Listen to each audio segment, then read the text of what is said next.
enraciné et fondé dans le Christ, affermi dans la foi, c'est du Benoît XVI tout craché. C'est un homme, comme vous le savez, très intérieur. Il s'est habitué à parler à des foules, mais il a fallu un petit peu de temps. Jean-Paul II, ça ne lui demandait aucun effort. Jean-Paul II avait spontanément un certain sens du langage adressé à des centaines de milliers de personnes. Benoît XVI est beaucoup tourné vers la vie intérieure. Et comme je l'ai dit lors de mon intronisation à Bruxelles, quand Robert Benedetto si dicesimo è molto allegro, stende le mani così, e quando è entusiastico, allora muove un po' di dita per esprimere una gioia immensa. Alors le thème qu'il a choisi est très riche, et il veut manifestement nous conduire, vous conduire vers un enracinement profond de votre vie dans le Christ, personnellement. Un enracinement de chacun personnellement, mais aussi une découverte à faire ensemble. Car on ne vient pas au GMJ pour faire une expérience solitaire. On y fait une expérience personnelle, profonde, qui rejoint le cœur. Mais on l'a fait avec des centaines de milliers d'autres. Et je parie en mille que dans les commentaires qu'il va faire lors des Journées mondiales de la jeunesse, il va renvoyer à un autre texte de Saint Paul. Le thème qui a été retenu est emprunté à la lettre aux Colossiens, chapitre 2, verset 17, je pense. Enraciné, fondé dans le Christ, affermi par la foi.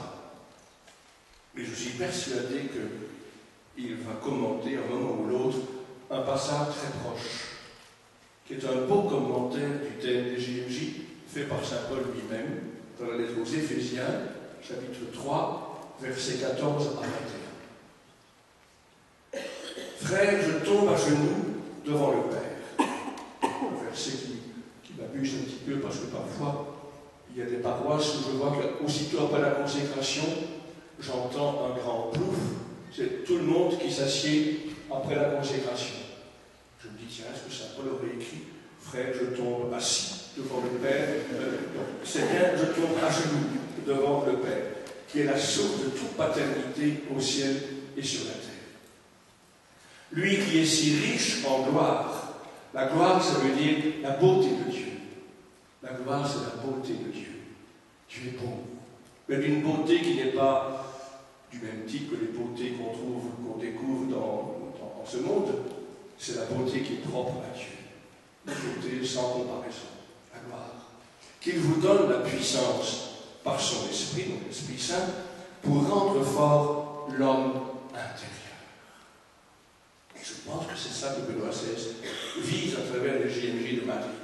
C'est fortifier en nous ce que Paul appelle l'homme intérieur. Donc c'est l'homme au sens large, où il embrasse aussi la femme. Donc c'est l'homme en général. Et l'homme intérieur, ça veut dire, par opposition à ce qui est en nous est simplement extérieur, c'est ce qui se joue au niveau du cœur. Paul n'a rien contre l'activité qui nous pousse vers le dehors. Lui-même est un homme extrêmement entreprenant, dynamique, qui a voyagé comme il n'est pas permis dans l'Antiquité. Il a voyagé énormément, Saint Paul. Mais il était désireux que les chrétiens vivent une vie intérieure,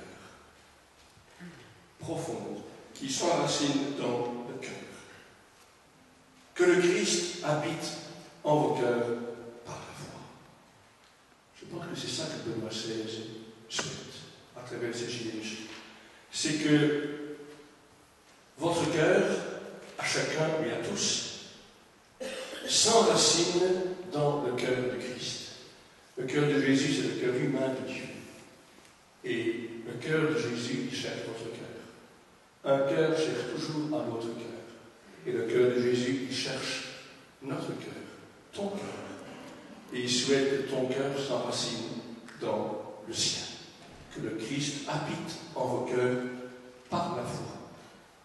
Restez enracinés dans l'amour. Le même verbe que dans le verset de Colossiens qui est retenu pour le thème. Deuxième J. Enracinés dans le Christ. Que le Christ habite en vos cœurs par la foi. Restez enracinés dans l'amour, établis dans l'amour. Un beau programme de vie spirituelle que nous nous enracinions dans l'amour du cœur de Jésus. Que nous soyons comme établis en lui. Et que donc, même quand nous sommes hyper occupés, nous avons mille travaux à faire ou bien 1000 loisirs à goûter, que dans tout ce qui fait notre vie, parfois débordant, trépidant, stressant, que nous restions toujours profondément enracinés, établis dans l'amour. Ainsi, poursuit Paul, vous serez capable de comprendre avec tous les fidèles. Donc c'est une découverte très personnelle qui touche ta vie à toi. Et chacun de nous est unique aux yeux de Dieu. Dieu en s'en rend compte jusqu'à un. Chacun pour lui est unique. Et en même temps que cette expérience est unique, c'est une expérience qu'on va faire à Madrid avec 1 million, 1,5 million, si ça va très bien, 2 millions d'autres jeunes. Ainsi, vous serez capable de comprendre avec tous les fidèles. C'est une des joies des JMJ. C'est de rencontrer beaucoup d'autres jeunes qui ont la même recherche que nous, le même désir que nous. Une difficulté pour vous aujourd'hui, votre génération, c'est que parfois dans vos milieux de travail, d'études, vous vous sentez un petit peu seul. Combien de fois des jeunes me disent, dans les écoles, qui viennent me trouver à part, peuvent me dire, vous savez, moi je crois en Jésus, mais j'oserais jamais le dire devant les copains de ma classe. Je me ferais ridiculiser, on se moquerait de moi. Et donc ça fait du bien des jeunes de voir qu'il y a d'autres jeunes. Quand il y en a 500 000, 1 million, je les encourage. Avec tous les fidèles, quelle est la largeur, la longueur, la hauteur, la profondeur? Paul reprend 4 thèmes qui étaient familiers de la philosophie stoïcienne, pour ceux qui s'intéressent un petit peu à la philosophie. Les 4 dimensions de l'univers, longueur, largeur, hauteur, profondeur. Et Paul reprend ces mots de la philosophie grecque pour parler du cœur du Christ. Le cœur du Christ est encore immensément plus grand que le cosmos tout entier. Parce que c'est le cœur de Dieu. Et on peut en explorer pendant toute la vie. On peut explorer la longueur, la largeur, la hauteur, la profondeur du cœur de Christ. C'est pourquoi, petite parenthèse, il n'y a aucun danger qu'on s'ennuie pendant l'éternité. Parfois, des gens qui ont un peu peur de l'éternité, qui disent on va tout le temps être avec Dieu, est-ce qu'on ne va pas s'ennuyer?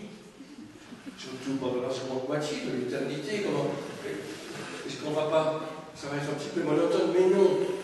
Le cœur de Dieu, il est si large, si infiniment large que, si j'ose dire, l'éternité sera trop courte pour explorer la longueur, la largeur, la hauteur, la profondeur du cœur de Christ. Eh bien, Saint Paul, et Paul à sa suite, voudrait que nous explorions cela. Que nous comprenions avec tous les fidèles quelle est la largeur, la longueur, la hauteur, la profondeur du cœur de Christ. Et alors, dit Paul dans une formule étonnante, un peu paradoxale, vous connaîtrez l'amour du Christ qui surpasse tout ce qu'on peut connaître. Vous connaîtrez cet amour de Christ qui surpasse tout ce qu'on peut connaître. On va connaître l'inconnaissable. On va découvrir ce qui, à l'avance, déborde tout ce que nous pouvons connaître. Parce que Dieu est tellement grand que jamais on ne peut en faire le tour. Saint Augustin disait, s'il y a quelque chose que tu comprends, alors ce n'est pas Dieu. S'il y a quelque chose dont tu peux faire le tour, que tu peux envelopper, alors ce n'est certainement pas Dieu. Dieu est celui qu'on ne peut jamais en faire le tour. Et c'est pourquoi le connaître est une aventure sans fin. Une aventure pour le temps et pour l'éternité. Vous connaîtrez l'amour de Christ qui surpasse tout ce qu'on peut connaître. alors vous serez comblés jusqu'à entrer dans la plénitude de Dieu. Vous serez comblés jusqu'à entrer dans la plénitude de Dieu. Et déjà maintenant, c'est le but que poursuit Benoît XVI, déjà maintenant, il nous est possible, il vous est possible, à travers une expérience spirituelle profonde, faite personnellement, mais avec tant d'autres, il nous est possible dès maintenant de goûter un peu, de découvrir, de savourer la plénitude de Dieu, qui peut nous combler. C'est la seule qui peut nous combler. Le cœur de l'homme est si grand que tout ce qui est moins que Dieu est incapable de le combler vraiment. Et quand on prétend que l'homme peut être rassasié par les solariums, par les produits qui vous maintiennent toujours maigre, toujours svelte, toujours jeune, toujours pimpant, toujours le premier, toujours performant, on nous trompe. Rien de ce qui est moins que Dieu ne peut combler tout à fait le cœur humain. L'homme est un animal démesuré. Les animaux ordinaires, il leur suffit un chat. Il suffit d'avoir une chatte de temps en temps, quelques petits chatons, une boule de laine, un peu de lait, quelques souris pour jouer avec et pour les bouffer ensuite. Et ça suffit à son bonheur. Il ronronne de plaisir quand il a ça. Mais notre cœur, il est si grand, qu'il n'y a que Dieu finalement qui peut le combler. Vous serez comblés jusqu'à entrer dans la plénitude de Dieu. Alors je vous incite vivement à participer à ces GMJ, à participer à ce beau voyage spirituel. C'est le plus beau des voyages qu'on peut faire, c'est le plus précieux même qu'un voyage interplanétaire. C'est voyager à l'intérieur de nous-mêmes, non pas pour nous savourer nous-mêmes, c'est voyager à l'intérieur de nous-mêmes pour y découvrir celui qui nous habite, le maître intérieur, comme disait Augustin, qui nous habite. C'est une occasion à ne pas rater. Les JMJ, ça se passe tous les 3 ans. Benoît XVI, il a 83 ans. Il ne va pas rester 20 ans. JMJ Madrid avec Benoît XVI, ça se passe une fois dans votre vie. La grâce passe, il faut la saisir. Soyons ensemble à Madrid l'an prochain. Alléluia.